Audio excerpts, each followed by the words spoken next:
Welcome to today's lecture. Today we are talking about part 2 of the chemistry of microbiology, which involves the chemical bonds. Kindly subscribe to our channel to stay tuned and contact us whenever you feel free. Chemical bonds. Outer electron shells are stable when they contain the maximum number of electrons it can contain. For example, 8 electrons in the second and third shells if are outermost, or 2 electrons if the first shell is the outermost for the case of helium. When the outer shells are not filled with electrons, depending on whether it is easier for them to lose or gain electrons, they either have room for extra electrons or have extra electrons. For example, oxygen atom having 6 electrons on its outer shell can easily gain 2 electrons because it requires less energy for oxygen to gain 2 electrons than to lose the 6 electrons. A calcium atom with 2 electrons on its outer, that's fourth shell, can easily lose the 2 electrons because it requires less oxygen to lose the 2 electrons than to gain 6 electrons. The outermost shell of an atom is called valence shell. An atom's valence is its combining capacity. It is positive if its valence shell has extra electrons to lose or donate, while it's negative if its valence shell has a space to fill. Therefore, a calcium atom with 2 atoms on its outer shell has a valence electrons of positive 2, while oxygen atom with 2 spaces to fill in its valence shell has a valence of negative 2. Atoms combine with one another by either sharing or transferring valence electrons in such a way as to fill the valence shells. This makes the valence electrons to form attractive forces that hold the combining atoms together to form a molecule. These attractive forces between the valence electrons in the combining atoms are referred to as chemical bonds. A molecule that contains atoms of 2 or more elements is called a compound. Two hydrogen bonds together form hydrogen molecules and not a compound, while two hydrogen atoms bond together or bond to one oxygen atom forming a water molecule that is a compound. There are three main types of chemical bonds, as nonpolar covalent bonds, polar covalent bonds, and ionic bonds. Also, other bonds include hydrogen bonds. Nonpolar covalent bonds. A covalent bond is the force formed between two atoms sharing a pair of electrons.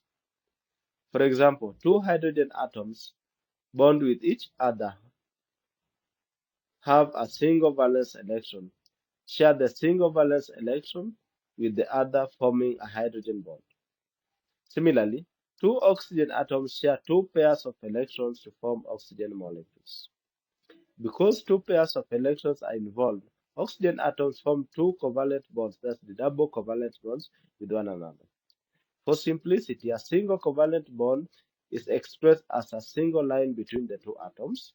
Double covalent bonds are expressed by double lines between the two atoms, and triple covalent bonds are bonds as three single lines. Examples include hydrogen molecules combining together to form hydrogen molecule, oxygen atoms combining together to form oxygen molecules, and four hydrogen atoms combining with carbon to form methane. Another example is carbon atom combining with two hydrogen and one oxygen to form a formaldehyde.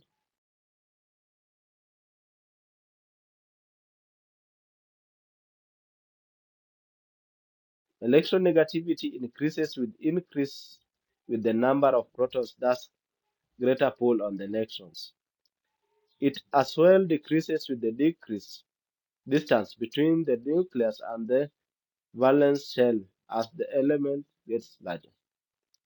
Atoms with equal or nearly equal electronegativities, for example, two hydrogen atoms or hydrogen atoms and a carbon, share electrons equally or nearly equally.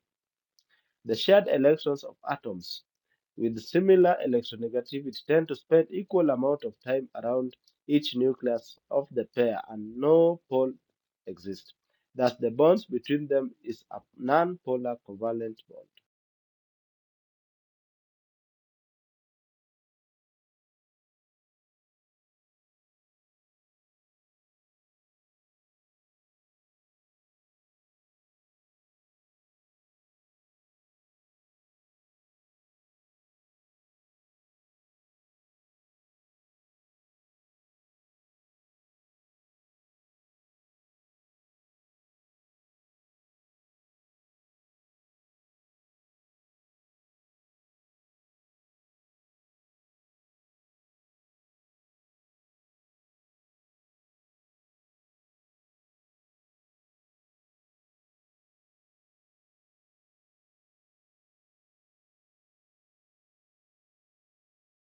The bonds formed in this case are polar covalent bonds because the atoms have opposite partial electrical charge.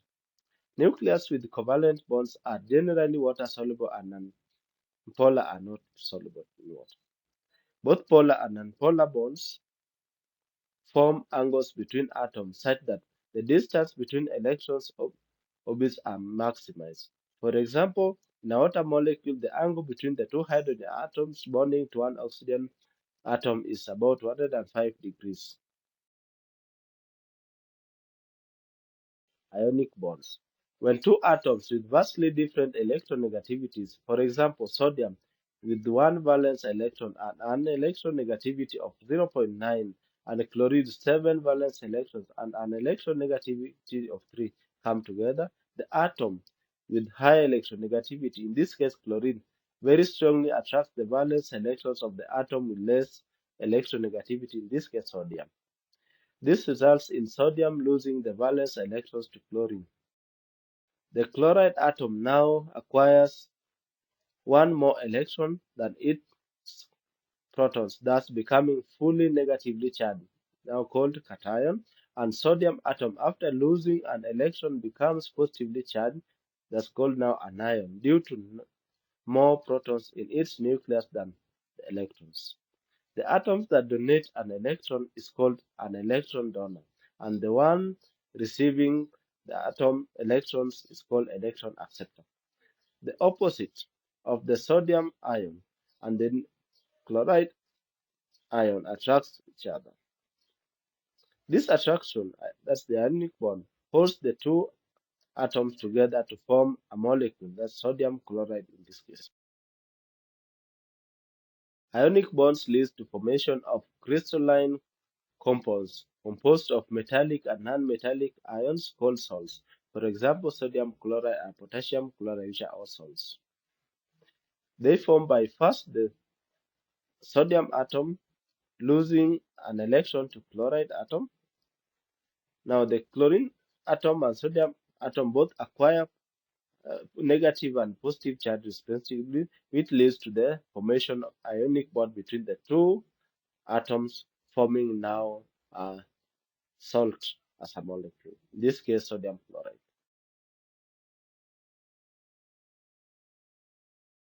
The polar bonds of the water molecules interfere with the ionic bonds of the salts, causing ionization, in other words, dissolution. This is brought about by the attraction of the cations by the partial negative charge on the oxygen atom of water and anions by the partial positive charge on the hydrogen atoms of water. The cations and anions dissociate from one another and surrounded by water molecules are called electrolytes. They can conduct electricity through the solutions. Electrolytes stabilize a variety of compounds. They act as electron carriers and allow electrical gradient to exist within cells, and therefore they are very, very vital for the life processes. Hydrogen bonds. Hydrogen binds to oxygen compounds and atoms of other elements by means of polar covalence bond that results in partial positive charge on the hydrogen atoms. Electrical attraction between a partial positively charged hydrogen atom and a full or partial negative charge on either a different region of the same molecule or another molecule is what we call hydrogen bond. The hydrogen bonds, although are weak compared to covalent bonds, are very essential for processes of life.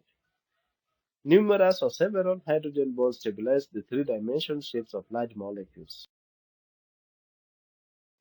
For example, the double helix shape of the deoxyribonucleic acid is partially brought about by the neutralizing effect of the numerous hydrogen bonds holding the nucleus together.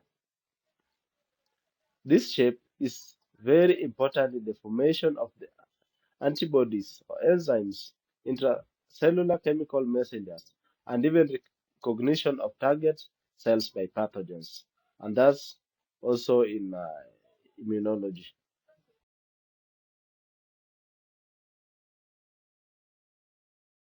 Thank you very much for viewing. Kindly subscribe to our channel to stay tuned.